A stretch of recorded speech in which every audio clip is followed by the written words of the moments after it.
Hola, muy buenas tardes. Muchas gracias por su asistencia. La verdad es que en esta charla, más que hacerles clases sobre las normas probatorias, a mí me gustaría hacer un balance para entender si la reforma procesal laboral se justifica, cuáles son sus fortalezas y debilidades que se presentan en estas materias al día de hoy.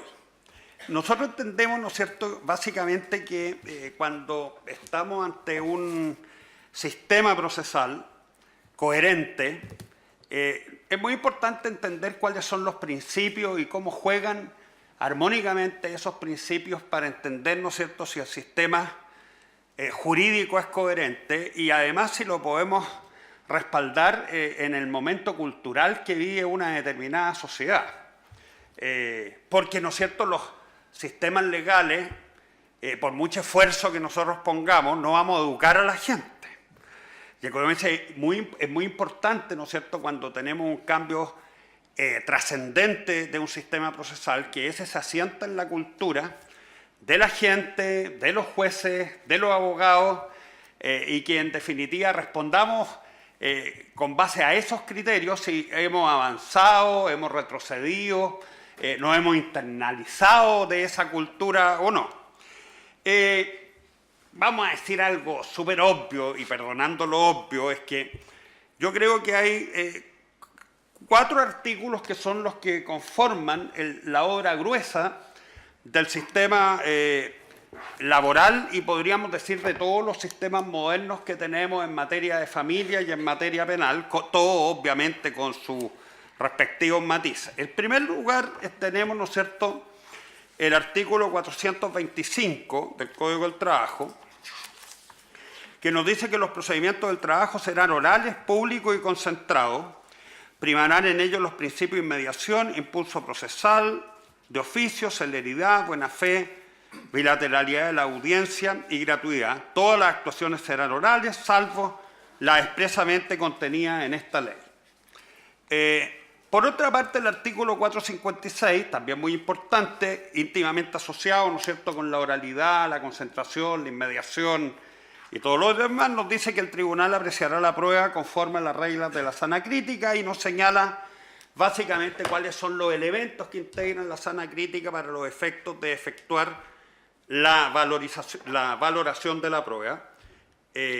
No apreciamos un estándar probatorio, que por lo demás ha sido la cultura de todas las regulaciones que se han hecho este último tiempo, que aparentemente por los fallos dictados por la Corte Suprema sería un déficit y el único estándar probatorio que nosotros tendríamos contemplado sería el estándar probatorio del proceso penal, más allá de toda duda razonable, y en consecuencia, si no es más allá de toda duda razonable, caeríamos, ¿no es cierto?, al estándar de prueba preponderante en circunstancias que sabemos que en el sistema norteamericano existe la prueba clara y convincente, que ya la Corte Suprema lo ha establecido como parámetro, por ejemplo, respecto de los juicios de libre competencia. Y en consecuencia, acá sería bueno que el legislador conjugara el verbo apechugar, ¿no es cierto?, en el sentido de que determinadas situaciones que son de carácter político, obviamente que si estamos ante un debido proceso y el legislador y nuestra constituyente dice que corresponde al legislador regular la existencia del debido proceso, es obvio que esos parámetros deberían ser establecidos por la ley y no a través de fallos de naturaleza jurisdiccional. Ahora, lo más importante de tener presente entre este sistema de la oralidad, del contradictorio, de la concentración que conduce a la aplicación de la prueba racional o de la sana crítica, es que nosotros no entendamos cuáles son los controles que existen respecto de la sana crítica, porque una sana crítica que no tiene control, en realidad es una libre convicción. De consecuencia, es muy importante entender los controles de la sana crítica y la profundidad que uno le va a dar a ese control respecto de la sana crítica, porque en la medida en que nosotros proclamemos como principio la sana crítica, pero en la práctica no efectuemos un control de la sana crítica a través de los mecanismos que se establecen dentro de la legislación, estamos ante una libre convicción.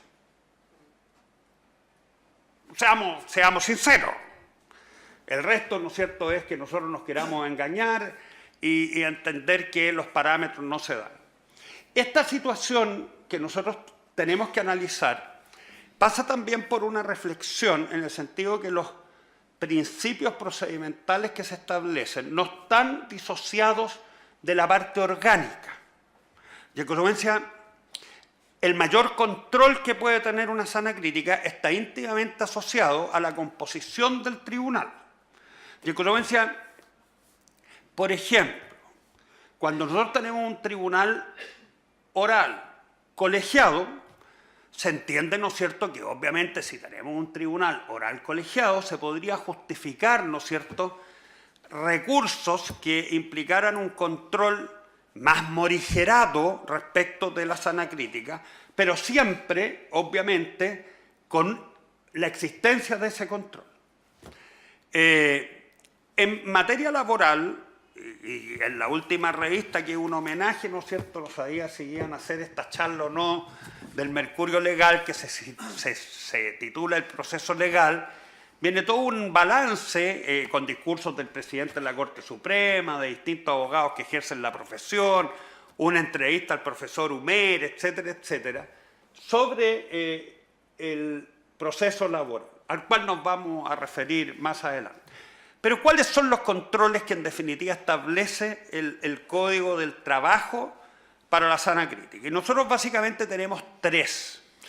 Podríamos denominar que hay dos que son jurídicos y otro que es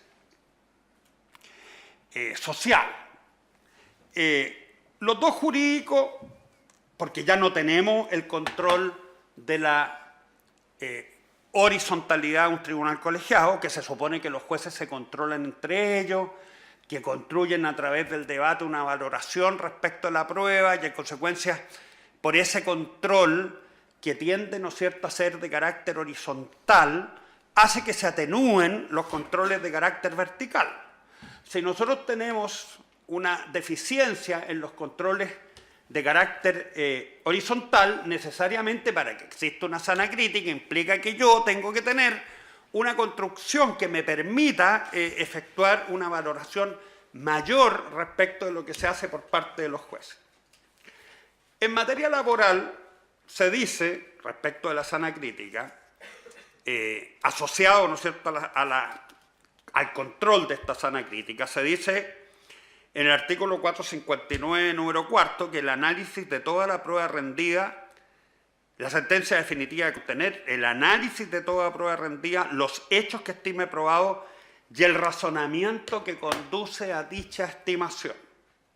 Con lo cual, obviamente, está demostrando que estamos ante un sistema racional, judicial, pero que tiene parámetros que lo obligan a los jueces a analizar toda la prueba, estableciendo cuál va a descartar y cuál va a utilizar, en donde tiene que tener no solo una ponderación de carácter individual, sino que conjunta de la prueba para los efectos de poder llegar a establecer ese hecho.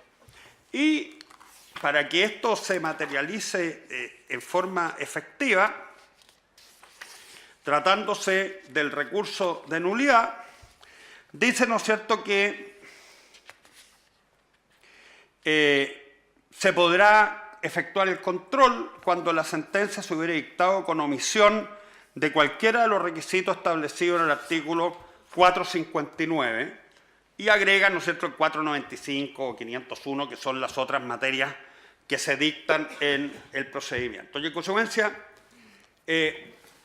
la pregunta que uno tiene que hacerse como primera reflexión es si el recurso de nulidad ha sido un control efectivo respecto de la sana crítica o se ha estimado como un control meramente formal y que en definitiva los casos en que se ha acogido ha sido cuando nos hemos encontrado ante apreciaciones francamente inaceptables o que se encuentran apartadas de toda lógica, pero no como un control que en definitiva sea habitual respecto del proceso lógico de la fundamentación de una sentencia. Lo que importa para tener una mirada optimista es saber de dónde venimos. Yo normalmente, cuando se trata de hacer un balance, no me gusta acudir mucho en los términos filosóficos a los chilenos, porque nosotros no tenemos experiencia de cultura oral, con el mayor de los respetos. Y en consecuencia, cuando no tenemos esa experiencia de cultura oral, yo creo que es bueno acudir a los que fueron precursores de los procedimientos orales. Y uno de los que más se ha preocupado y que tiene obras señeras en este tema es Mauro Capelletti, que además tiene la ventaja de ser un comparativista, ¿no es cierto?, respecto a distintos procesos. Y él nos explica en las páginas 35 a 42 de su libro, que se llama La oralidad y las pruebas en el proceso civil, que lo que caracteriza las bases históricas de los procesos anteriores, ¿por qué se caracterizan? Primero, por el predominio del elemento escrito, lo que no se encuentra en el expediente, no se encuentra en el mundo. Segundo, por la falta de relación inmediata entre el juez y la prueba. Dicho en términos simples, muchos funcionarios, pocos jueces. Y como hay muchos funcionarios y pocos jueces, lo habitual es delegar. Y en consecuencia, en el antiguo proceso laboral, los jueces no tomaban contacto alguno con la prueba, y en consecuencia, la relación que existía entre el juez y la prueba para efectuar una valoración era nula, y en consecuencia mal podría tener una justificación racional en relación con la prueba, la apreciación de la dictación de esa materia. En tercer lugar, por el principio de la publicidad, en el sentido que efectivamente la publicidad era una publicidad que se centraba en el contenido del expediente, en el sentido que yo podía tener acceso al expediente, más que en la publicidad que en definitiva existe, ¿no es cierto?, en el contacto directo no solo de las partes y de los testigos con el material probatorio, sino que con el acceso que podemos tener todos nosotros como ciudadanos. En tercer lugar, como no le interesaba para nada, porque todo quedaba en el expediente, existía una absoluta desvalorización de la concentración. En consecuencia, era natural que nosotros disgregáramos los plazos del periodo de discusión. Y por eso que no se habla de audiencia de prueba, se habla de términos probatorios, ¿no es cierto?, para que tengamos, ¿no es cierto?, toda una sucesión de posibilidades de rendir la prueba y no de esa concentración inmediata para los efectos de su rendición. Y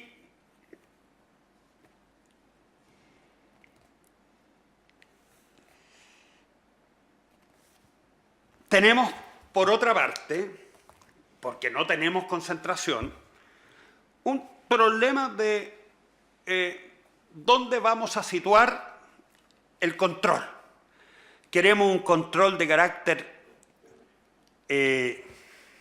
horizontal o queremos un control de carácter vertical? Y en los procedimientos escritos, en que no nos importa la concentración, el control es de carácter vertical, y no solo respecto a la sentencia definitiva, sino que de todas las resoluciones que se vayan dictando a lo largo del proceso, con lo cual, ¿no es cierto?, se va produciendo claramente una dilación en la solución de los conflictos. Y lo más trascendente, y a lo cual me voy a permitir leerle una parte, para darme un gustito breve, es lo que nos dice de la prueba legal. Y dice, he dejado como última característica, quizás la más significativa, que representa el corolario de todas las otras y en cierto sentido la exasperación o la apoteosis. Es el denominado sistema de la prueba legal, en virtud del cual una larguísima lista de reglas vinculantes se fue imponiendo en materia de admisión y de valoración de las pruebas. Los testigos examinados en secreto por notarios o secretarios y cuyas disposiciones eran escritas por estos en el protocolo para el uso del juez, a menudo, además, en latín, o sea, en una lengua diversa a la hablada, no hablaban, pues, al juez directamente, personalmente, sino a través del diafragma frío e incoloro de la escritura, y una cosa similar puede decirse de los otros elementos de prueba, peritos, lugares, cosas, faltando por consiguiente al juez los elementos más importantes de una valoración crítica de las pruebas. Es natural que se terminase por recurrir, en cambio, a elementos fácilmente, casi mecánicamente determinables por el sujeto actuante y fijados en abstracto por la ley.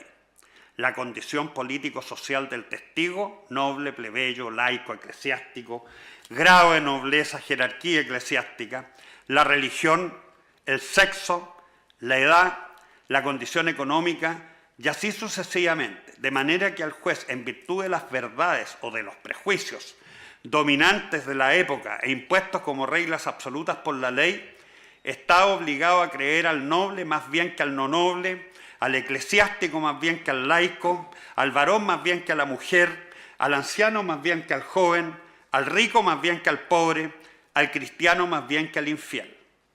Con muchas variantes de un lugar a otro y de un tiempo a otro se encuentran así las reglas, como las que incluía absolutamente el testimonio de solamente mujeres. Por eso que yo quise leerlo, para que en la dinámica de los tiempos no vaya a correr ningún peligro innecesario. O equiparaba el testimonio de 3 mujeres al de un hombre, o consideraba necesario el testimonio de 8 o 16 burgueses de buena fama para hacer prueba contra un conde o un varón. La valoración de las pruebas, etcétera, etcétera. La valoración de las pruebas se hace así no por el juez, caso por caso, y en consideración de los elementos concretos de credibilidad, de verosimilitud, de persuasión, sino que a priorísticamente y en forma abstracta por la ley. De ahí la consecuencia de que el juez, en vez de valorar las pruebas, se limitará a contarlas. Probatio nula no admitía, probatio plena vinculante para el juez. Semiprobatio, 1/3, 1/4 o 1/8 de la prueba.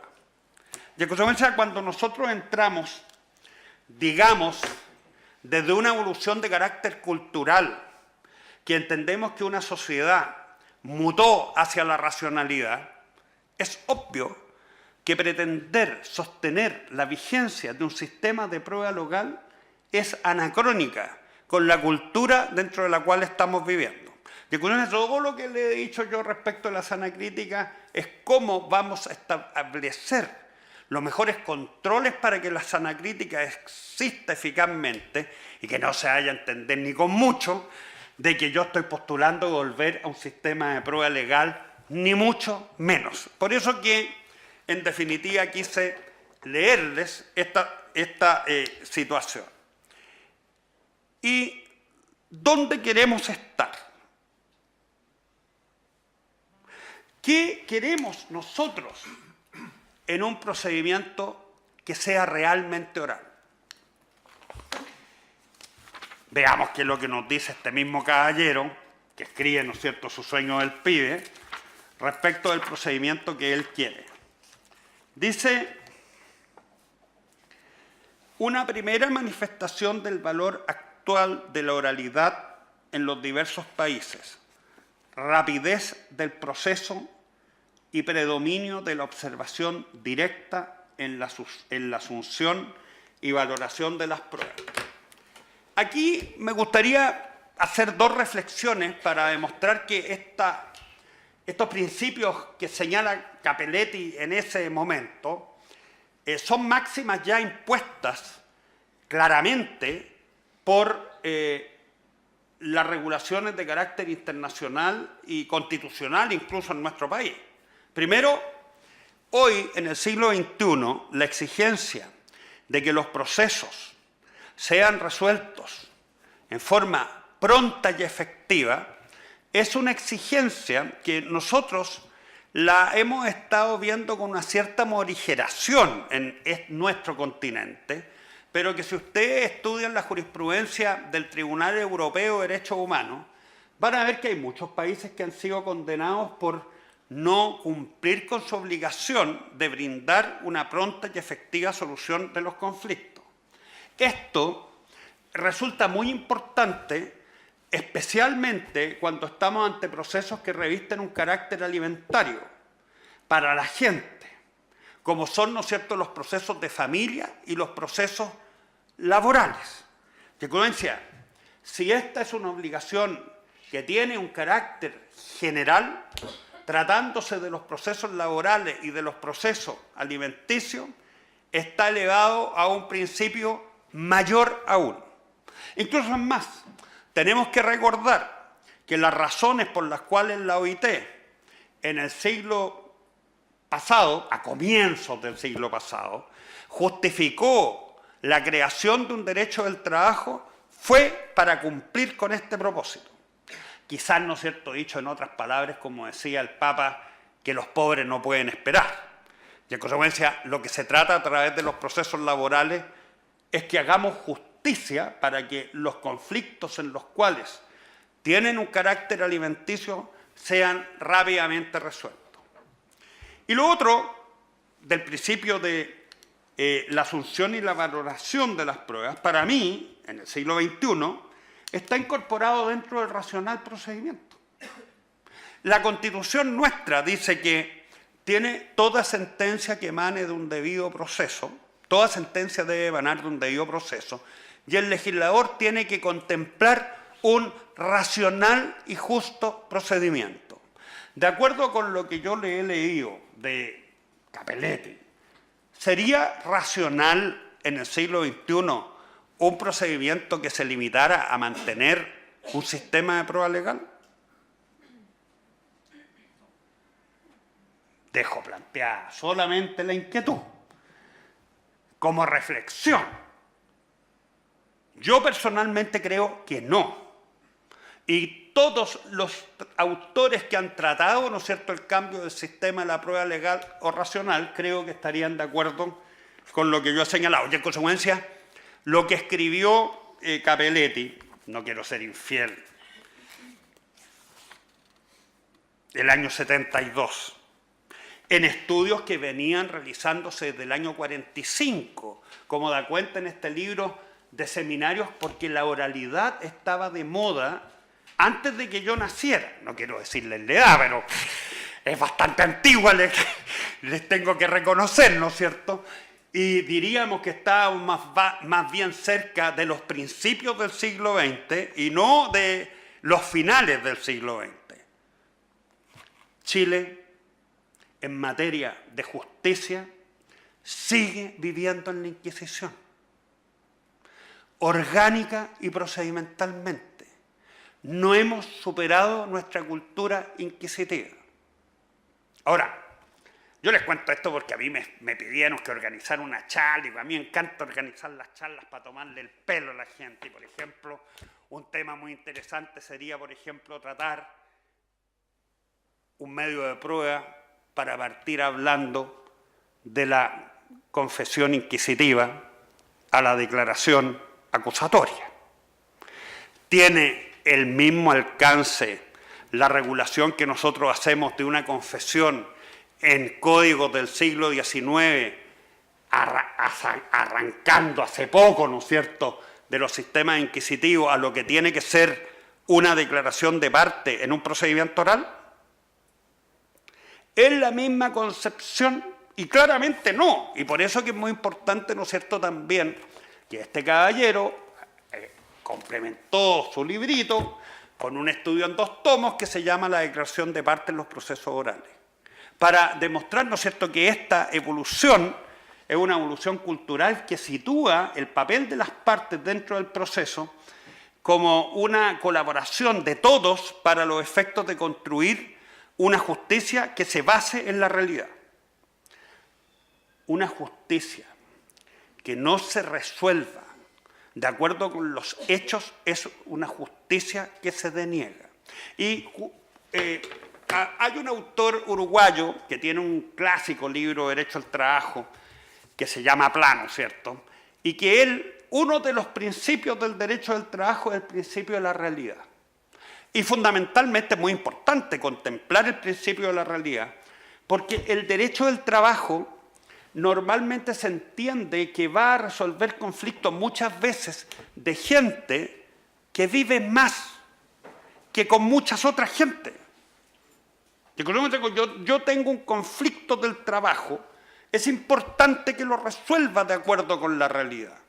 Es importante que se otorguen los resguardos de acuerdo con ese principio de la realidad, porque vamos a convivir, vamos a tener que seguir conviviendo. Y es muy importante que para que construyamos esas relaciones, las construyamos sobre la base de la realidad. No de que estemos en beneficio de uno o de otro. En ese libro también, muy interesante, para otorgar reflexiones, sería importante reflexionar de cuántos de esos principios son del trabajador y cuántos de esos principios son de las partes. Ahora, hay principios que obviamente son del trabajador. El principio de la gratuidad, indubio pro reo, y lograr, ¿no es cierto?, que se logre una mayor igualdad. Pero hay otros principios que en definitiva necesariamente tienen que ser, para que estemos ante un proceso racional, equiparables a ambas partes. No es que exista una realidad para el trabajador y otra realidad para el empleador, ¿no es cierto? No es que en definitiva tengamos un recurso para una parte y no tengamos un recurso para otra parte. No es que la racionalidad rija respecto de una parte y no de otra parte. Otra cosa, cuando bajemos un poco más a lo que estamos refiriendo, ¿no?, es que vamos a ver que existen matices desde la creación del derecho del trabajo. El segundo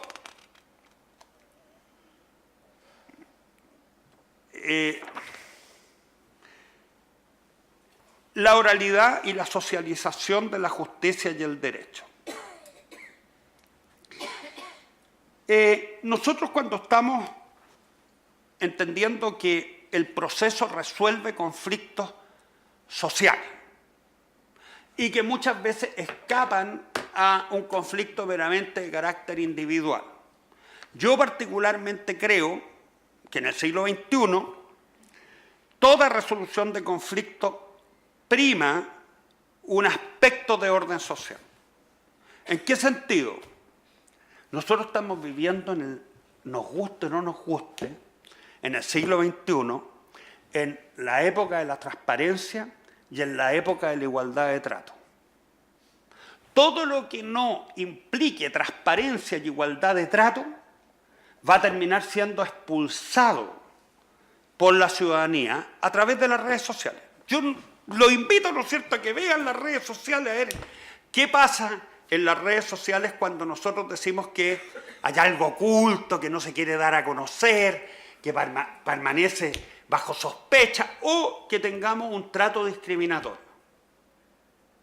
Los movimientos que se van extendiendo a nivel social pasan a tener la necesidad de que la respuesta que se otorgue por parte del Estado en forma fundada sea construida en el siglo XXI por el principio de la igualdad. En consecuencia, yo creo que nosotros cuando tengamos que delinear las funciones que cumplen los tribunales, necesariamente tenemos que tener presente que hay tribunales que son tribunales en que prima la solución del conflicto particular más que la solución de reglas de carácter general. Y en consecuencia, los jueces de la instancia, por regla general, nosotros le vamos a exigir que resuelvan adecuadamente el asunto individual, pero respetando la aplicación de la igualdad.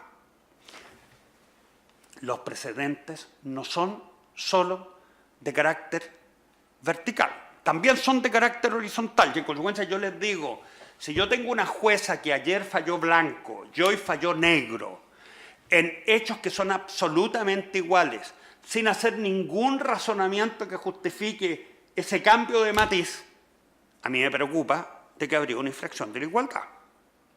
Y que en consecuencia eso debería ser controlable por parte de los tribunales superiores porque no creo que el Tribunal Constitucional tenga que controlarlo todo, ¿no es cierto?, a través de la violación, y menos cuando existe un control de carácter judicial y no de un control de carácter legal. Pero en la medida en que nosotros vamos subiendo en la esfera, los tribunales que se encuentran en rango superior, tenemos que exigirle una mucho mayor exigencia en cuanto a construir el sistema de los precedentes. Y el sistema de los precedentes descansa no en un sistema de precedentes obligatorio, porque aquí todos dicen, no, que el modelo norteamericano, que nosotros no estamos acostumbrados. No estamos diciendo eso. Estamos diciendo que estamos ante un modelo racional, que no es racional que se dicten sentencias contradictorias respecto de determinados conflictos contrato igualitario, que no es racional que la ley se interprete en forma disímil para casos semejantes. ¿Y por qué? Porque eso no otorga una seguridad jurídica que se requiere para actuar dentro de una sociedad, ni respeta el principio de justicia. Y en consecuencia, para eso tenemos que controlar un sistema en que exista un tribunal superior, pónganle el nombre que quieran, en que en definitiva nosotros logremos que exista fundamentos claros que se proyecten en el futuro para lograr que se construya esa forma de solucionar los conflictos. Y en consecuencia, lo que dice en definitiva Cappelletti es que el proceso oral es esencial de la sociedad moderna. Hoy no podemos tener una sociedad moderna en la cual tengamos un juez que falle sin haber visto nunca las partes. No podemos tener un juez que resuelva sin haber presenciado nunca los testigos ni los peritos que declararon un determinado sentido. ¿Y por qué? Porque la construcción del modelo de sentencias que se tiene que hacer tiene que ser un modelo de sentencias que descanse sobre la base de la racionalidad, la que no va a existir si no tenemos ese contacto directo del juez con la prueba.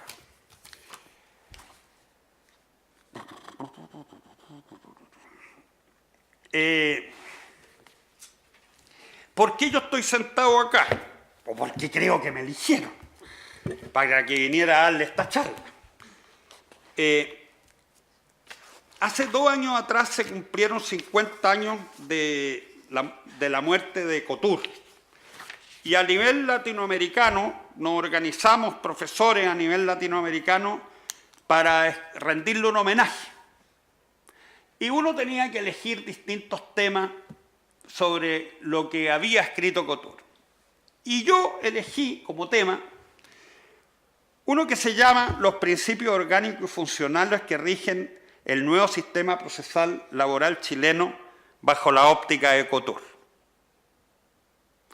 Porque Couture tuvo la gracia de que él fue un precursor respecto del análisis del derecho laboral, y en un libro que se llama Estudios, no es fundamento, Estudios de Derecho Procesal, escribió 2 o 3 artículos en los cuales tiene por objeto analizar el fundamento del origen de por qué surge el derecho procesal. El derecho procesal surge por una recomendación que se hace número 2 del año 49 por la OIT, y ahí, ¿no es cierto?, se establecen determinados principios básicos por la OIT de esa época, que algunos de ellos creo que están vigentes. Nosotros hemos oído, como siempre me acuerdo, un personaje de un programa antiguo que ustedes no conocieron, pero yo me reía mucho, que se llamaba Pa' atrás, pa' adelante, que creo que a nosotros nos identifica mucho en cuanto a nuestra evolución que vamos teniendo en la legislación. Y creo que aquí hemos ido para atrás, para adelante, en los análisis históricos, porque dice, deben existir juzgados del trabajo en todos los lugares en que fuera necesario. Diríamos en la medida de lo posible, y no siempre. Porque tuvimos juzgado del trabajo, tuvimos corte del trabajo, la suprimimos, creamos juzgados civiles, después nos arrepentimos y creamos de nuevo los juzgados laborales. No en todos los lugares, sino que donde podamos y la plata nos alcance. Y en consecuencia, diríamos que algo que está todavía como en desarrollo para crear un sistema pleno de materia laboral. tales juzgados deben aplicar procedimientos laborales especializados, rápidos y expeditos. Diríamos que con esta reforma laboral, por lo menos está estructuralmente y procedimentalmente concebido para cumplir este propósito. Deben establecerse también tribunales superiores de apelación y eventualmente de revisión, nulidad o casación. Y en consecuencia, acá lo que nos están diciendo es que nosotros tenemos que tener una estructura que se identifique sistémicamente con el ejercicio de la función laboral, a lo mejor no con exclusividad, pero sí con especialidad, y que en definitiva, ¿no es cierto?, esa estructura nos conduzca a una revisión de lo que se resuelva y no que se privilegie la existencia de sentencias que se dicten por una persona. Yo no creo en la justicia de una persona. En una democracia, salvo que sea un asunto de mínima cuantía, no creo en la exigencia de una persona. Eso es propio de la monarquía, del sistema inquisitivo, en el cual nosotros entreguemos al juzgamiento un determinado asunto a una sola persona, incontrolada por nadie, a través de un sistema de recursos. Podemos hacerlo, si quieren, con tribunales colegiados, pero que un tribunal unipersonal dicte una determinada sentencia sin un control por parte del superior, a mí me parece grave. No me parece que corresponda, ¿no es cierto?, al parámetro de lo que tenga que contemplarse. Y dice, los jueces deben estar presumidos de facultades para desempeñar una solución activa, pronunciándose desde esta perspectiva con un criterio relativamente inquisitivo que debería tener la Judicatura del Trabajo. En consecuencia, la Organización Internacional del Trabajo toma un determinado partido en cuanto al papel que tiene que jugar el juez dentro del proceso para los efectos de desempeñar una solución activa.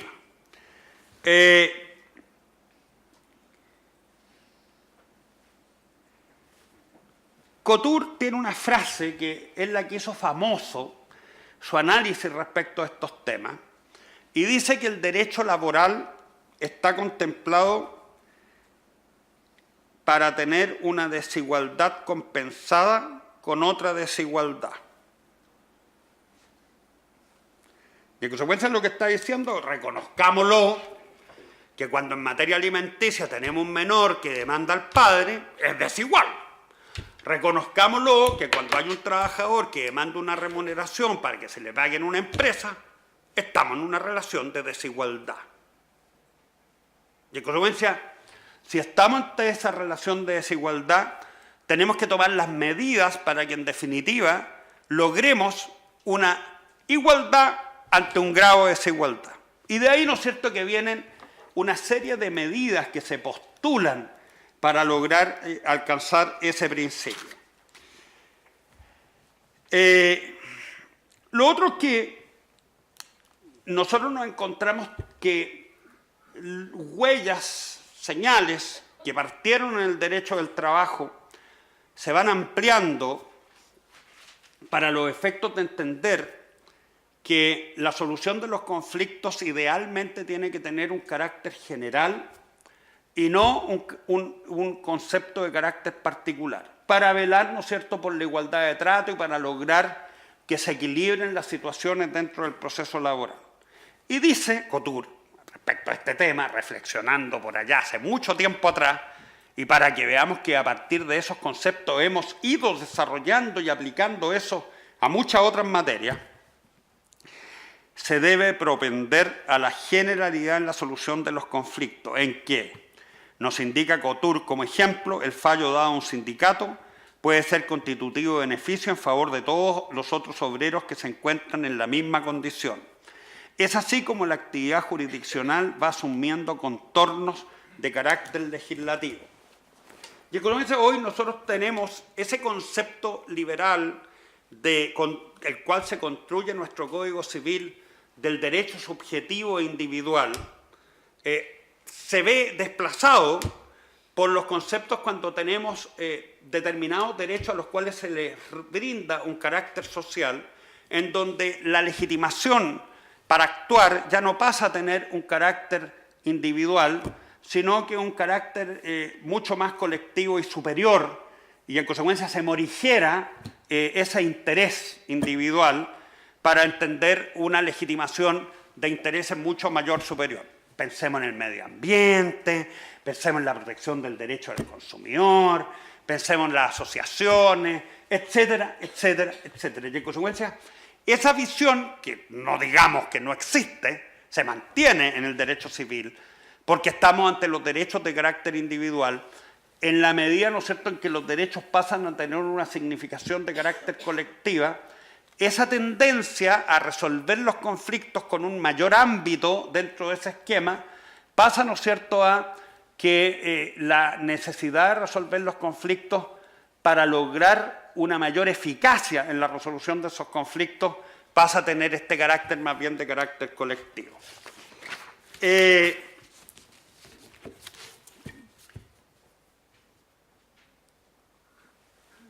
¿Qué pasa con la prueba y estos principios? Primero partamos por el principio del contradictorio, que es básico.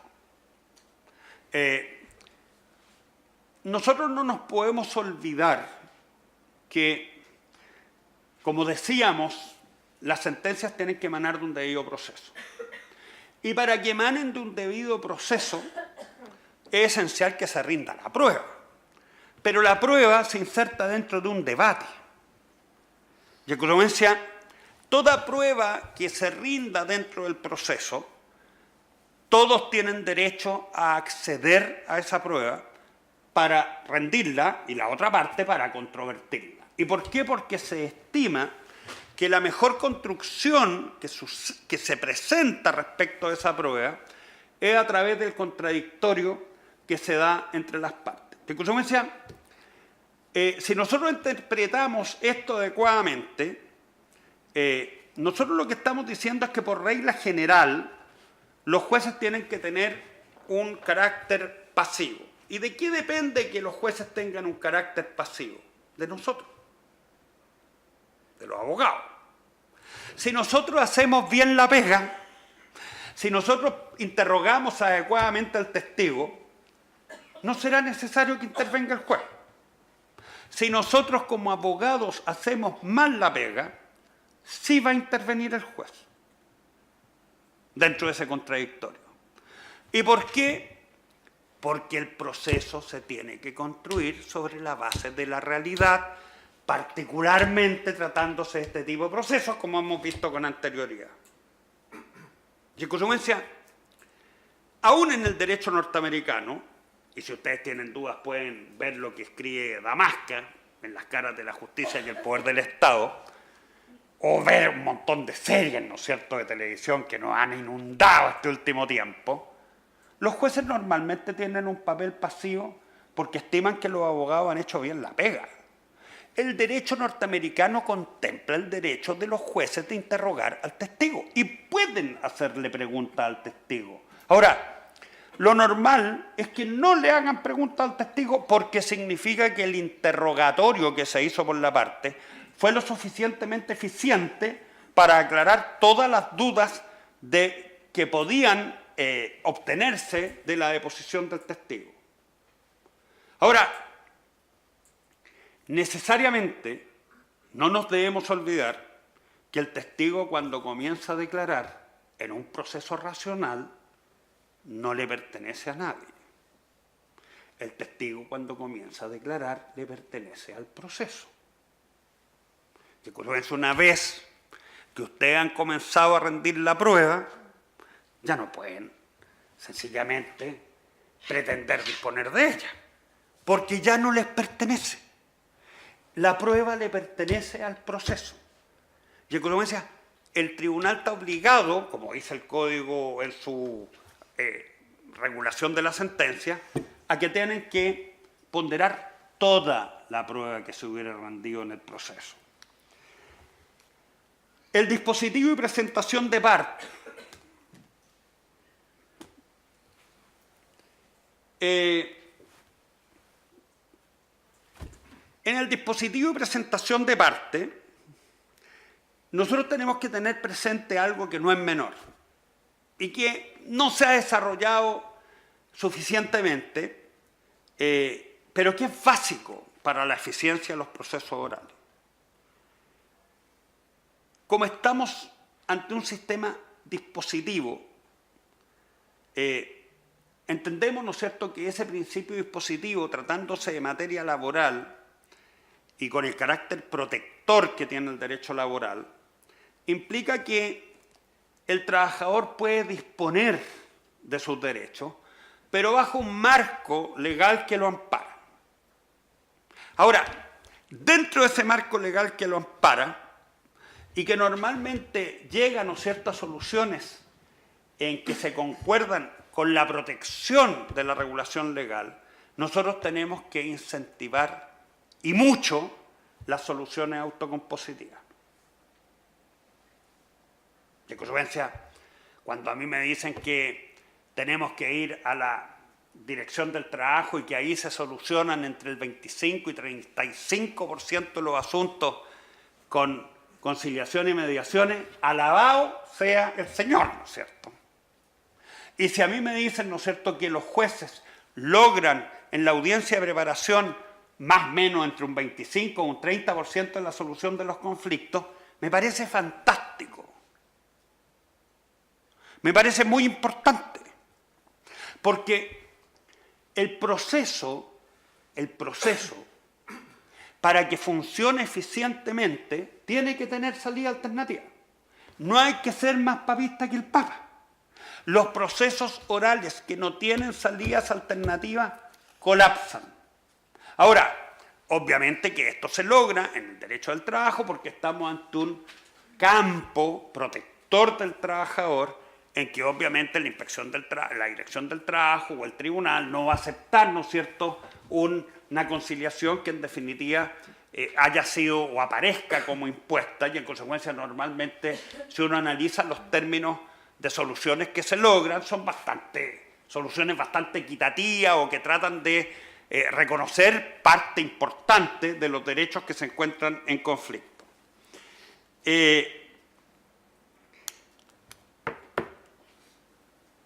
Y en consecuencia es importante dentro de los sistemas orales tener presente las salidas alternativas.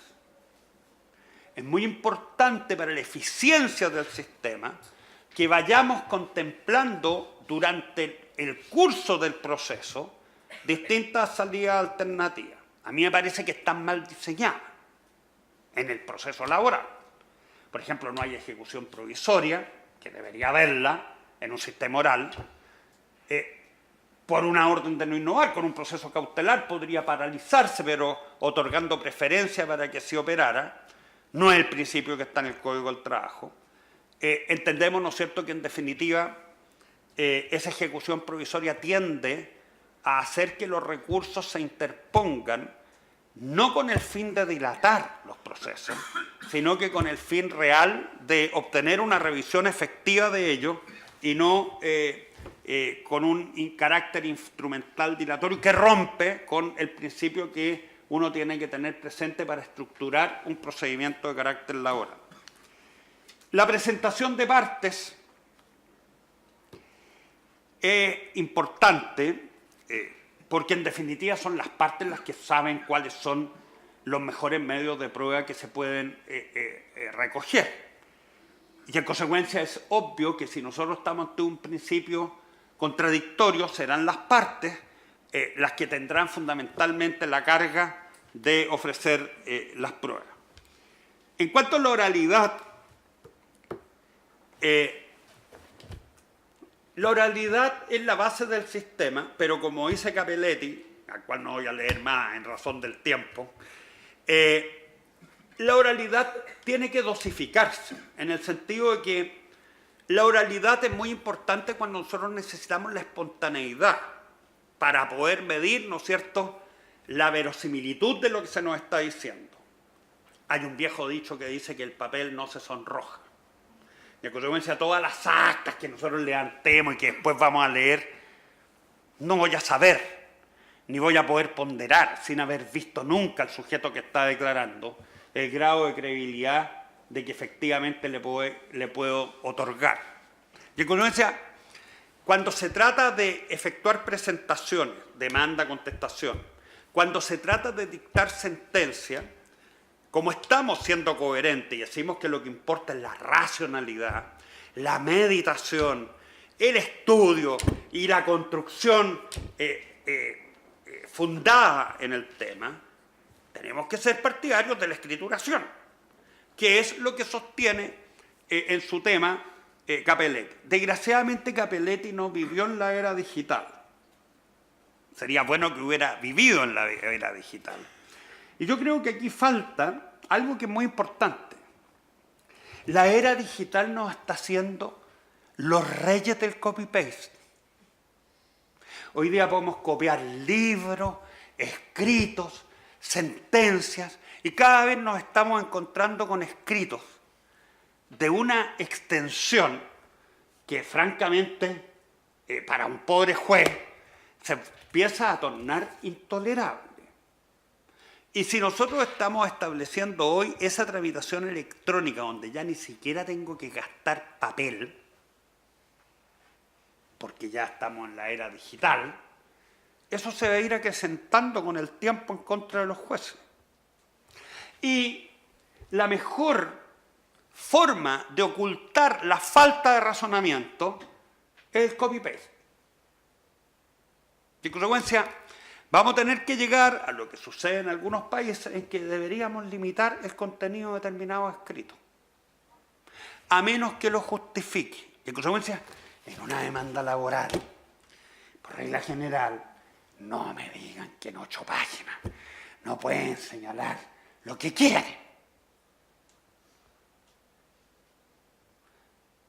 En consecuencia, cuando ustedes se encuentran con el tema de no efectuar efectivamente ese control, estamos apartándonos de las bases de lo que sustentamos como misión del proceso laboral, que es su celeridad y efectividad.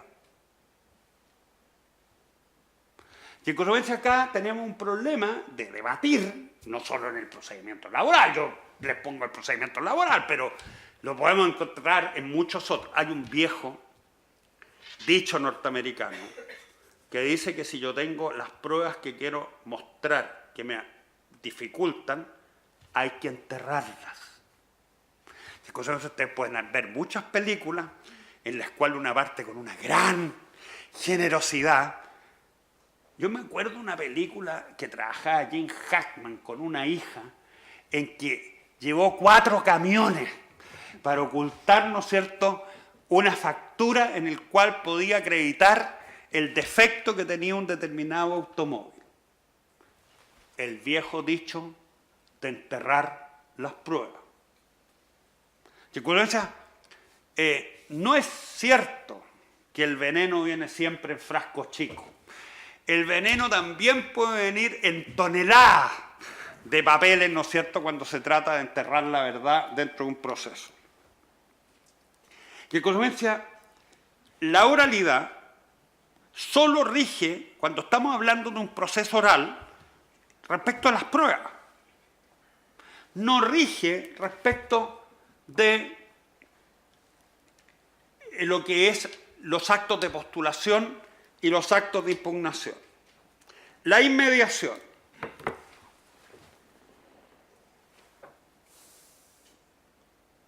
Los partidarios de la oralidad muchas veces tienden a subir la inmediación en un proscenio intocable, ¿no es cierto?, que en consecuencia tenemos que dejarlo como el tótem al cual no podemos por ningún motivo ni siquiera rozarlo dentro del sistema. Pero ese no es el principio. El principio es el proceso oral. Los otros procesos están al servicio de la oralidad. Y en consecuencia, hoy nosotros podríamos decir que dentro del proceso oral hay 3 principios que algunos se cumplen y otros no tanto. El primer principio es que se murió el expediente. El concepto de expediente en un procedimiento oral no existe. El dicho, lo que no consta en el expediente no consta en el mundo, es de un proceso escrito, no de un proceso oral. Y cuando dice, el expediente nosotros lo estamos cambiando por audiencia. Y en consecuencia, cuando alguien dice, oiga, cambiamos el sistema de la tramitación y el impacto que tiene el cambio del sistema de tramitación es el mismo para el sistema oral que para el sistema escrito, es muy diverso. Este colegio de abogados, en la sesión de ayer, y que seguramente lo van a ver en la página, una jueza civil señaló que los escritos se podían presentar solo en horarios de audiencia del tribunal. Y comienza lo que nosotros, cuando existía el viejo papel a mano y todo lo demás, que podíamos ir a dejarlo a la casa del secretario hasta las 12 de la noche, ahora, por la digitalización y porque eso genera mucho trabajo, ya solo podemos hacerlo en los horarios de audiencia del tribunal entre las 8 y las 20 horas. Ustedes me van a perdonar, pero eso es una aberración, un atentado en contra de los derechos, y en consecuencia nosotros tendremos que entender que esta modernidad es para aumentar los derechos de la gente, no es para disminuir los derechos de la gente. Porque si no, volvamos al expediente escrito. Volvamos, ¿no es cierto?, a presentar los escritos en la casa del secretario, etcétera, etcétera. Y acá, sencillamente, nosotros nos encontramos con algo que es mucho más claro en materia civil, que es la ineficiencia del sistema escrito civil en el siglo XXI. Y da lo mismo que los escritos se presenten a las 12 de la noche, a las 8 de la noche, lo que tienen es un tsunami digital, que no lo van a parar cambiando las horas de presentación de los escritos y todo lo demás, porque los abogados de los bancos, en vez de presentar los escritos el día domingo, se los va a presentar el día lunes, entre las 9 y las 11 de la mañana, y todos vamos a haber colapsado el sistema para presentar nuestros escritos en los procedimientos declarativos. Y en consecuencia, el remedio va a ser peor que la enfermedad. Pero en materia laboral ese no es problema. Porque los jueces, para los efectos a resolver, trabajan en audiencia. No trabajan con el expediente. Y porque un juez que quiere resolver un proceso, lo resuelve de acuerdo con la audiencia de juicio.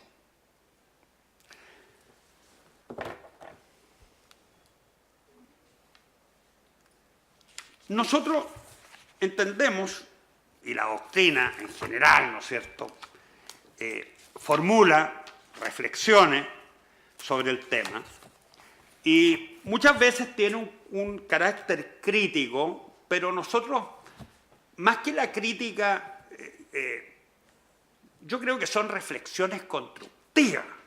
Ahora, uno de los que ha criticado el modelo ha sido Diego Palomo, pero sin embargo, él ha sido bastante claro y categórico en plantear su posición favorable respecto de este sistema. Él critica el sistema antiguo y dice que el sistema antiguo no construye una prueba de calidad porque no existe una inmediación, porque en definitiva la fijación de la valoración anticipada no es racional y que en el siglo XXI tenemos que ir hacia esa valoración. Y en consecuencia, en su artículo que se llama Prueba, Inmediación y Potestad en el proceso laboral, señala, ¿no es cierto?, que la fiabilidad de la prueba es y debe ser el tema esencial de discusión en una reforma como laboral. Y es preciso en este punto donde no solo existen exiguas normas, sino que además no ejecutan las labores necesarias respecto de dicha información. En consecuencia, lo que dice no es que no esté de acuerdo con el proceso laboral, estoy de acuerdo con el proceso laboral, pero hagamos un balance respecto de si en ese proceso laboral se cumple lo que el legislador quiso a la fecha o no. Veamos en consecuencia cuáles son los problemas que tiene este proceso laboral, que entendemos que es un proceso que cumple con los parámetros de los principios que hemos visto, que sistémicamente conduce, ¿no es cierto?, a una solución del conflicto conforme a la realidad, que contempla normas que permiten su solución racionalmente y que podemos discutir, ¿no es cierto?, respecto del sistema recursivo, si es eficiente o no para controlar esa realidad, particularmente cuando estamos ante tribunales de carácter unipersonal. Primer problema, para que no se me acuse después que yo he dicho algo indebido ni nada por el estilo. Dice: el modelo procesal laboral de la última década ha sido indudablemente exitoso. Opinión que me atrevo a decir es compartida por los intervinientes justiciables y la sociedad en general. Sin embargo, el éxito no puede llamar al relajo. Por el contrario, ello obliga a mantenerse atento a las alertas que arroje la revisión constante del funcionamiento del sistema. Nosotros tenemos que entender que cuando aprobamos un procedimiento y cuando creamos determinados tribunales estamos estableciendo políticas públicas. Y las políticas públicas no solo se tienen que cumplir e implementar, sino que se tienen que vigilar a lo largo de su funcionamiento para ver si funcionan adecuadamente o no. De consecuencia, nosotros tendríamos que preguntarnos en Chile, ¿quién vigila las políticas públicas? ¿Quién se preocupa del cumplimiento de las políticas públicas?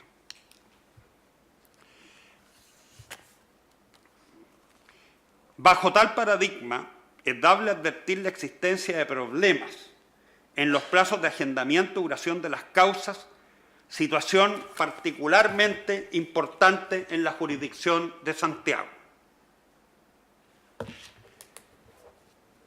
Cuando nosotros estamos hablando de un principio y de un procedimiento oral, con inmediación, ya nos referimos en algo al expediente, que no tiene importancia, por lo que dijimos. Pero me gustaría referirme a dos puntos, que no son menores. El segundo es la inmediación en cuanto al contacto físico entre las partes, y entendemos que en general eso se ha cumplido. Yo no he sabido de jueces laborales que no hayan presenciado ellos directamente la prueba cuando hayan tenido que resolver, han cumplido, ¿no es cierto?, con la prohibición de delegación. Sin embargo, el principio de la inmediación requiere dos requisitos. No solo es una cercanía física, también es una cercanía cronológica. Porque no hay una inmediación si en definitiva no se da esa cercanía de carácter cronológica. Y en consecuencia, si hoy tenemos como práctica ante los juzgados laborales que las causas ya no duran 90 días, si tenemos como práctica de que el distanciamiento, ¿no es cierto?, en las audiencias de prueba se va generando en una extensión de más de un mes o de 2 meses para los efectos de resolver los conflictos, no tenemos inmediación. En la práctica no tenemos inmediación. Y en consecuencia, la vigilancia para que los sistemas funcionen eficientemente, para que no empecemos, ¿no es cierto?, a hacer la vista gorda y decir que no importa y que si pasamos de 1 mes a 3 meses da lo mismo y cuando lleguemos a los 6 vamos a decir que no es tan grave, etcétera, etcétera. Sí importa. Sí importa sistémicamente para lo que nosotros hemos dicho que aprobamos, de acuerdo con los principios que fundamentan el proceso laboral. Y en consecuencia, nosotros como ciudadanos, todos, tenemos la obligación de denunciar este tipo de situaciones.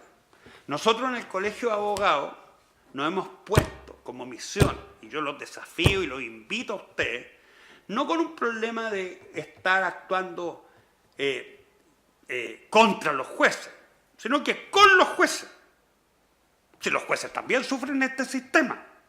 Y en consecuencia, Nosotros como abogados deberíamos crear comisiones, a los cuales yo lo invito a participar en el Colegio de Abogados, de hacer un permanente vigilancia de la forma en que se está ejerciendo la justicia laboral y denunciando los problemas que se presentan respecto de esa situación, para que en definitiva, cuando se presentan estas falencias por exceso de trabajo que tienen los jueces y con motivo de ello de dilación de los asuntos que tienen que resolver, nosotros los denunciemos. Porque no se está cumpliendo con la ley que nosotros hemos aprobado para que el sistema funcione. Y en consecuencia, este sistema de la oralidad parte por el respeto, por la ética y por el cumplimiento de las normas. De todos los que funcionan dentro del sistema, porque nosotros somos los primeros como abogados que tenemos que velar por el buen funcionamiento del sistema, porque es la base sobre la cual nosotros podemos ejercer eficazmente nuestra profesión.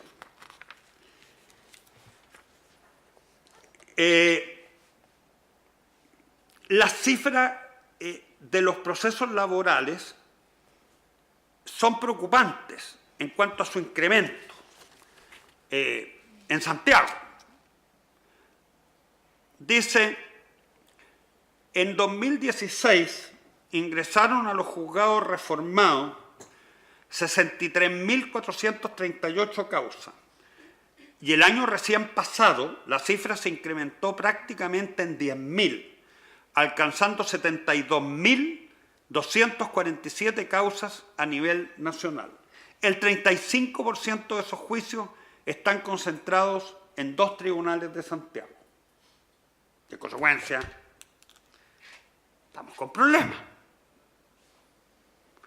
Estamos con cifras súper objetivas, súper claras, que en definitiva ameritan, ¿no es cierto?, a estudiar este fenómeno.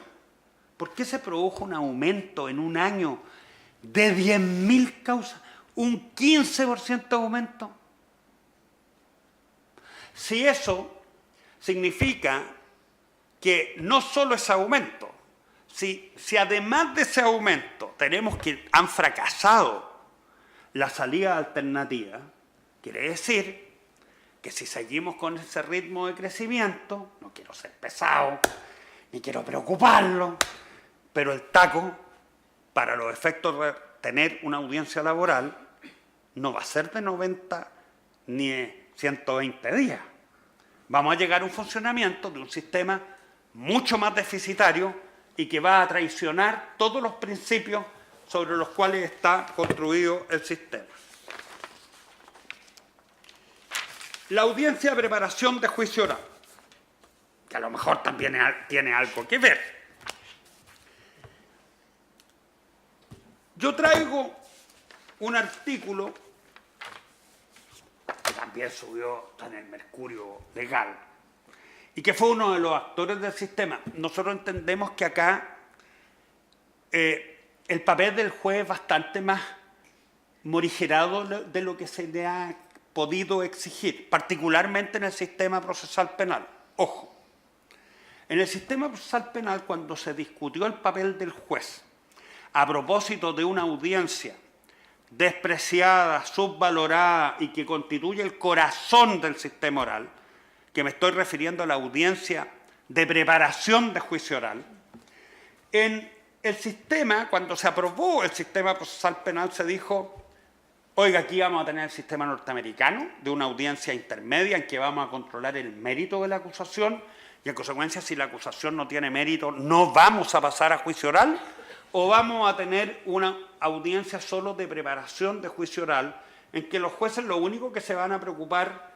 es sencillamente de controlar las pruebas que se van a ofrecer para que no entremos en reiteraciones inútiles y apreciemos cómo opera el sistema.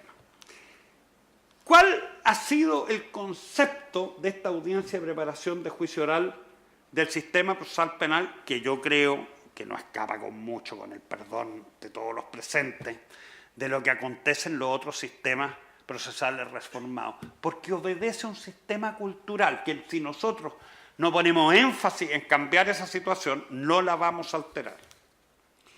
Don Mauricio Duche, que es una persona muy estudiosa, que hace investigaciones empíricas, etcétera, etcétera, y después de haber analizado muchos otros procesos, por otras razones, él está estudiando la prueba pericial y cómo se decretaba la prueba pericial, concluye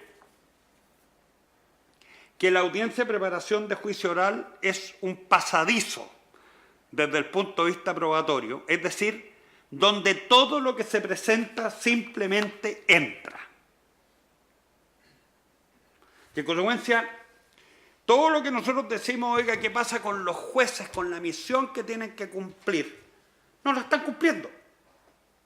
Y en consecuencia esto es mucho más preocupante, porque si tenemos un aumento de esas causas y no establecemos un manejo de los objetivos que se persiguen a través de la audiencia probatoria y se transforma en un pasadizo probatorio, quiere decir que las audiencias probatorias no se van a resolver en una audiencia, se van a resolver en muchas audiencias, con lo cual el tema aumenta.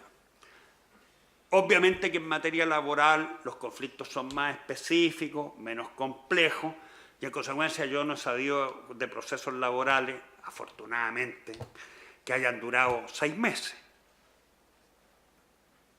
Que en consecuencia, cuando a mí me dijeron en la reforma procesal civil, ¿qué tenemos que hacer?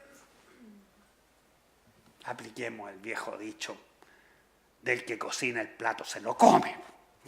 Y en consecuencia, si usted quiso que fuera un pasadizo oral y dejó que rindieran todas las pruebas que quiso, no forzó audiencias, convenciones probatorias, no se jugó por una conciliación, usted se ganó el derecho a conocer de esa audiencia de juicio. Porque usted, si no hizo bien la pega, no le pase la pega mal hecha a otro sujeto. Usted tiene que asumir sus responsabilidades respecto de lo que está realizando. Y con eso, uno de los talones de Aquiles que tenemos dentro del sistema del proceso laboral es el manejo de las audiencias de juicio oral. Porque el manejo de las audiencias de juicio oral exige un estudio de la causa con anterioridad. El que yo tenga claro hacia dónde voy a manejar la situación, que en definitiva, por la forma como está operando el sistema, ustedes, muchos de los aquí presentes, me podrán corroborar o desmentir, con suerte se lo estudian un día antes de la audiencia. Con suerte, si es que no se lo leen media hora antes de la audiencia para los efectos de poder llevar a cabo esa audiencia de preparación de juicio oral. Eso no es, ni va a conducir nunca a satisfacer eficazmente la audiencia de juicio oral. Y eso va a radicar consecuencialmente en una ineficiencia de la audiencia de juicio, con toda la alteración que eso puede generar, sin perjuicio del viejo dicho de que enterremos la prueba dentro del máximo de lo que podamos rendir. ¿Qué reflexiones podemos hacer ahora nosotros así, muy al pasar, respecto de la prueba y cómo se reguló esta prueba dentro del sistema? Primero tenemos, según mi modesta opinión, mal regulada la prueba documental. Deficientemente regulada la prueba documental. Primero porque la prueba documental se parte de la base que en un procedimiento oral yo la ofrezco, tengo un debate sobre su pertinencia y licitud y con posterioridad la rindo en la audiencia de juicio. Pero cuando en definitiva a mí me dicen que yo puedo empezar a objetar la prueba en la audiencia de juicio, ya estoy con un problema, porque estoy metiendo una cuestión procesal, de orden procesal, dentro de una audiencia que debería radicar sobre hechos de carácter sustancial y que en definitiva yo tendría que tener, para que tengamos un efectivo contradictorio, un conocimiento con anterioridad para poder ofrecer mi prueba. Que como decía, la lógica indica que en los procedimientos orales, nos guste o no nos guste la regla general, es que debería presentarse junto con los escritos de demanda y contestación de la demanda, en la audiencia de preparación de juicio oral, discutir sobre su pertinencia y eficacia, y en la audiencia de juicio acompañarla al proceso para hacerla valer si es que no hayamos llegado a convenciones probatorias que la hagan de carácter ineficiente. Hoy este es un tema que no hay uniformidad, hay un tema en que genera ineficacia, hay un tema en que en muchas audiencias orales ni siquiera sabemos el contenido de los documentos que están acompañando para generar un debate ilustrado sobre el tema, etcétera, etcétera. La prueba confesional, ya el nombre me causa urticaria, porque la prueba confesional no es de procedimientos orales. La prueba de los procedimientos orales se llama declaración de parte. Segundo, la prueba confesional viene del sistema inquisitivo, en que era la reina de las pruebas, a confesión de parte, relevo de prueba. ¿Y por qué? Porque se identificaba con un acto de disposición. Y el Consejo decía, no me interesa si en definitiva los hechos son verídicos o no verídicos.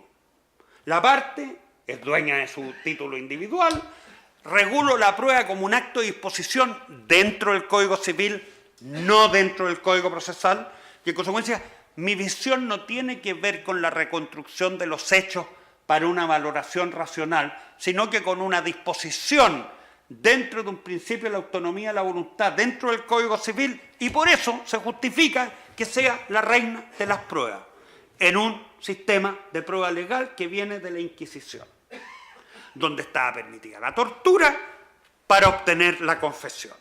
Y si no estaba obtenida la tortura para obtener la confesión, la asimilábamos a los medios descritos y en consecuencia había pliego oposiciones y un montón de otras áreas de disposición para el sujeto, pero que no tenían por objeto construir la realidad.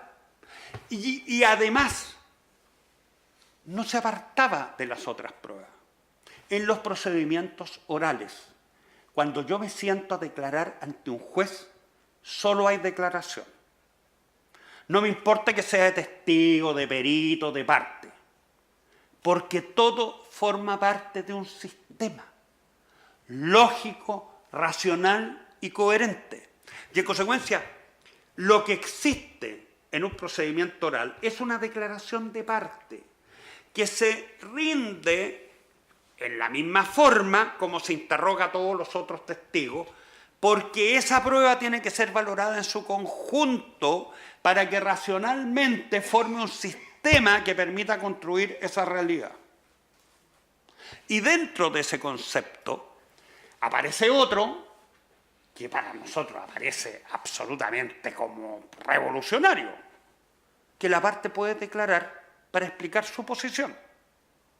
En los procesos orales yo tengo derecho a mi día ante el tribunal. Yo tengo derecho a ser escuchado. Y en consecuencia, no solo yo declaro como parte porque la otra parte lo pido, declaro como parte porque yo quiero contar mi versión respecto a toda la rendición de prueba que voy a efectuar dentro del proceso para que contribuyamos a construir juntos esa realidad sobre la cual se tiene que resolver el conflicto. En consecuencia, mientras no hagamos ese cambio cultural, mientras no tengamos esa visión hacia lo que va dirigida la prueba en un proceso que implica una construcción de los hechos en base a la razón y no sobre pruebas legales basadas en principios que no están destinados a construir la realidad, sino que fundamentalmente a situaciones de carácter dispositivo, no vamos a construir un sistema lógico y racional para construir un sistema de prueba oral. La prueba testimonial. Yo le doy gran valor a la prueba testimonial en un proceso oral. Si ustedes leen el mensaje de don Andrés Bello, al cual yo le doy el gran respeto, pero a los testigos ni les quiero decir cómo los trata. ¿Y por qué? Porque estábamos ante un sistema que venía saliendo de la Inquisición. Estábamos ante un sistema que veníamos saliendo de la monarquía. Estábamos ante un sistema en el cual no teníamos una posición igualitaria de la forma en cómo tenía que tratarse a la gente dentro del proceso. Estamos ante un sistema en el cual, en definitiva, la construcción estaba privilegiada por lo escrito. Y en consecuencia, el Código Civil está construido sobre la solemnidad. Y los principales actos dentro del Código Civil son solemnes. La pregunta mía hoy, en el mundo digital, ¿es esa la realidad? La pregunta que nosotros queremos hacernos de verdad es si queremos ir a vivir la época de la revolución digital, en donde ya todo lo hacemos digitalmente, o lo más importante lo hacemos digitalmente, y no por escrito, escapa esa realidad. Y en consecuencia, los actos en los cuales nosotros estamos reservando la escrituración en el siglo XXI son los actos de solemnidad, los que queremos darle mayor eficacia. Pero no es un sistema en el cual nosotros estemos desvalorando lo que acontece en las negociaciones. A ver, si yo me quiero comprar un departamento en el centro que vale 10 millones de pesos, tengo que hacerlo por escritura pública. Si me quiero comprar una empresa en Estados Unidos chilena que vale 400 millones de dólares, lo hago por un instrumento privado que ni siquiera lo va a firmar un testigo. Y es más, vamos a hacer el intercambio de las platas por vía digital y por documentos que se van a firmar electrónicamente. Ese es el siglo XXI. Nos guste o no nos guste. Y si estamos viviendo en ese siglo XXI, claramente nosotros tenemos que entender que la construcción de ese sistema probatorio pasa por revalorar aquello que no va a estar vaciado por el sistema de la escrituración. Ahora, el juez tiene que respetar lo que decíamos al principio de la presentación de parte. Él no es el actor, que en consecuencia, ¿quién tiene que interrogar a los testigos? Los abogados. El juez puede interrogar a los testigos cuando terminen de interrogarlo los abogados y para los efectos de aclarar los aspectos esenciales que los testigos pueden haber incurrido en sus contradicciones dentro del sistema. Pero no es él el que tiene que interrogar a los testigos para pasar después a que lo puedan interrogar las partes. ¿Qué dice el Código del Trabajo versus el Código de Procedimiento Civil? El Código de Procedimiento Civil, demostración plena del sistema inquisitivo. Primero lo interroga el juez, después lo interrogan las partes. Acá el principio tiene que ser necesariamente el inverso para los efectos de esa situación. Lo otro, me voy a exceder 5 minutitos. Me dijeron que tenía que hablar hasta las 8, pero la prueba de oficio, que tantos problemas nos ha generado, que tantas críticas nos ha formulado. Yo creo que la justicia, la administración de justicia, que se ejerce por órganos públicos, es de orden público, es un bien público. Cuando se dicta un decreto por el presidente de la República, es público. Cuando se dicta una ley por el Parlamento, es pública. Y cuando se dicta una sentencia por un juez, es pública. La construcción que se puede hacer para esos efectos por las partes puede ser mayor o menor. En consecuencia, nosotros no podemos pretender, ¿no es cierto?, que el juez va a estar excluido del proceso y que va a ser un títere de lo que las partes puedan hacer y que jamás puede tomar medidas dentro del proceso en contra de lo que digan las partes. Pero tampoco podemos tener un juez que pretenda actuar sobre las partes. Tampoco podemos tener un juez que pretenda imponerle sus pruebas decretadas sobre la rendida por las partes. Joan Picó Junoy, que es un autor español que se ha dedicado a estudiar la prueba y que tiene varios libritos sobre la prueba, establece algunos requisitos que son los básicos que yo creo que se tienen que respetar en esta materia. Y dice, citado por don Diego Palomo, primero, que la prueba practicada por el juez se limite a los hechos controvertidos o discutidos por las partes. De consecuencia, el juez no puede rendir pruebas fuera del tema probatorio. Eso es algo evidente. 2. La necesidad de que consten en el proceso las fuentes de pruebas sobre las cuales tendrá lugar la actividad probatoria del juez. Y en consecuencia, el juez no puede citar testigos que no aparecen en ningún lado dentro del proceso. Ni puede, ¿no es cierto?, llegar a disponer que se acompañen antecedentes que no constan en el proceso. Porque él no es un sujeto que actúa con la misma categoría de las partes. Él es un sujeto que actúa con una categoría complementaria a la actividad de las partes para la función que tiene que realizar.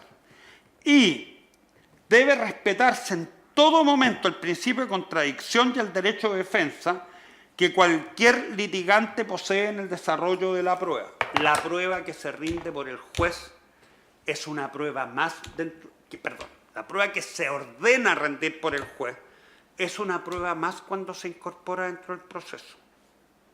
Él no la puede valorar por el hecho de haberla decretado el juez con mayor valor o con menor valor que aquel que se rindió. ¿Por qué? Porque las pruebas se tienen que valorar individualmente y conforme a lo que dice el Código, además de haberlas valorado individualmente, tiene que valorarlas todas en su conjunto. Y en consecuencia acá tenemos un juez que es partícipe y responsable de la forma en cómo se resuelven los conflictos dentro de la sociedad. De la inmediación, la sana crítica y el control ya me referí, en el sentido que forma un sistema que para que exista sana crítica es indispensable una oralidad y una inmediación con concentración, y que esa sana crítica requiere, ¿no es cierto?, que sea vaciada eficientemente en la sentencia y controlada por un sistema de recursos que sea un poco más estricto que medir meros parámetros de absurdo o no. Acá nosotros tenemos que ser mucho más claros en este tema, que es el siguiente, y pongamos límites en el tema. Lo que tenemos que discutir realmente no es si el juez de segunda instancia no puede valorar la prueba o no. Lo que tenemos que discutir realmente es si el juez de segunda instancia puede ofrecer pruebas, puede recibir pruebas, puede decretar nuevas pruebas. A mí me parece que no. Y cuando lleguemos al momento de la valoración de la prueba, yo creo que hay que distinguir.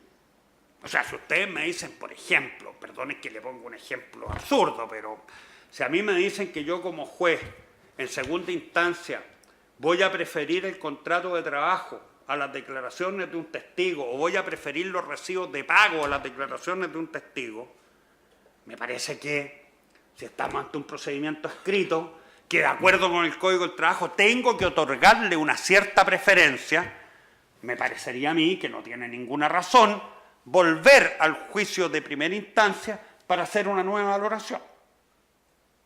Ahora, si estamos ante una prueba que efectivamente requiere una presencia directa con esa prueba, vinculada además para su valoración con otras pruebas rendidas dentro de la audiencia de juicio oral, le aparecería eso como esencial. No nos olvidemos que la nulidad procesal requiere una cierta trascendencia y en consecuencia, si yo considero que esa valoración es esencial, tengo que anular el juicio. A ver, yo les pongo el ejemplo al revés.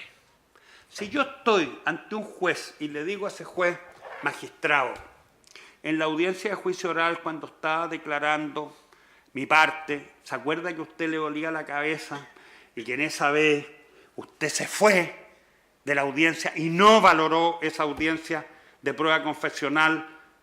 Y él, honestamente, porque todos somos humanos, y acá yo le hago una pregunta a usted, que en esta hora de lata que llevo, ¿alguna vez, en algún minuto, no se fueron a pensar en otra cosa?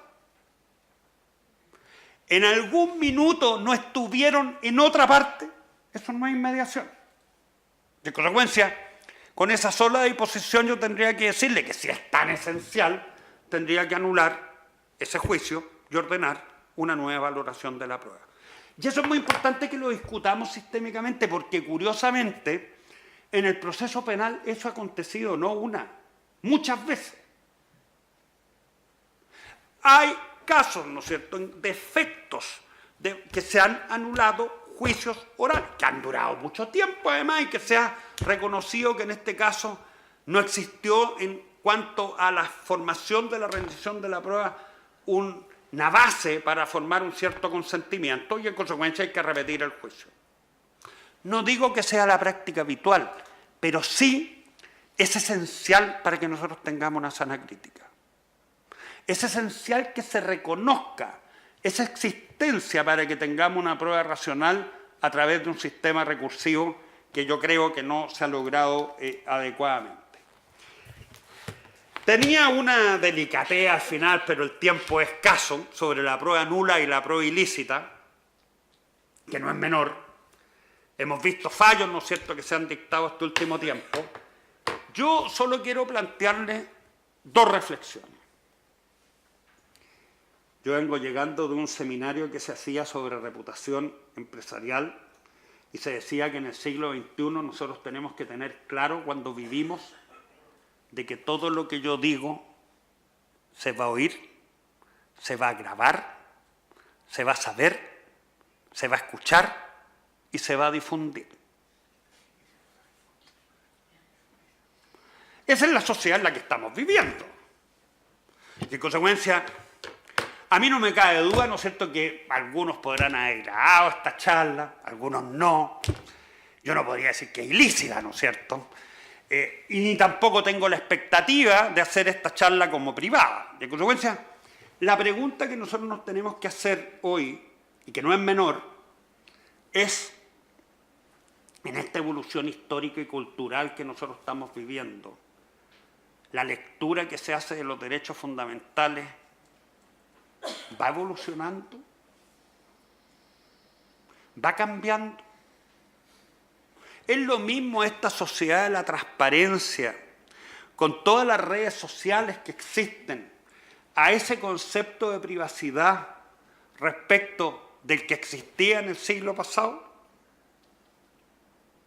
Y en consecuencia, lo importante, y que yo creo que no se zanja como debate, y que creo que lo vamos a tener que hacer, es discutir cuál es el alcance de la privacidad.